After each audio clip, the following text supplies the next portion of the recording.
Assalomu alaykum hammaga. Hozirgi videoroligimizni, qo'yilgan videoroligimizni to'g'ri qabul qilasizlar degan umidda biz. Bu yerda hech kimdan qo'rqqani yo'q. Biz Shavkat Buxarskiy bilan ham ko'rishdik, qirg'izistonliklar bilan ham ko'rishdik. Hammasini do'stona hal qilib oldik. Qirg'izistonlik bir bola bilan Shavkat Buxarskiy orasidagi konfliktni bir-biri bilan ko'rishtirib, bir-biridan uzr so'rattiradigan bo'ldik. Lekin hech kimdan qo'rqqani yo'q. To'g'ri qabul qilasizlar degan umidda biz. Birgina kichkinagina problemani deb davlatlararo bir nizo kelib chiqmasin deb to'g'ri rishad qilishga harakat qildik. Shunda kommentariyada do'qiga o'tirdi degan gapiradiganlar, bu yerda hech kim do'qiga o'tirgani yo'q. Prosta ikki davlatni do'stona aloqasini hal qilishga harakat qildik. Shu narsani o'yladik biz. Boshimizga bir kulfat tushganda, virus tushganda, biz sami gilamni o'shani o'ylaylik. Birov-birovimizga družba qilib yordam qilaylik. Assalomu alaykum. Assalomu alaykum O'zbek xalqi, Qirg'iziston xalqi.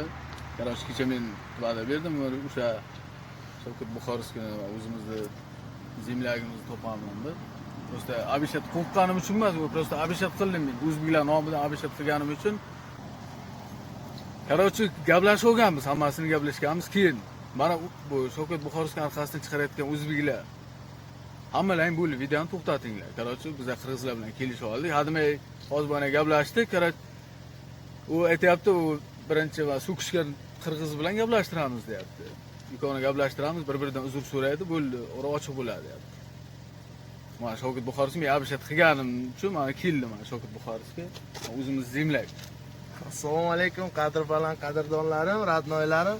Ana Shavkat Buxarskiy o'zini radnoylari bilan birga prosta men birinchi video chiqarganimni hamma ko'rgan bo'lsa, 4 ta video chiqardim. Men bu yerda ikki davlatni urushtirmoqchi yo'q edim.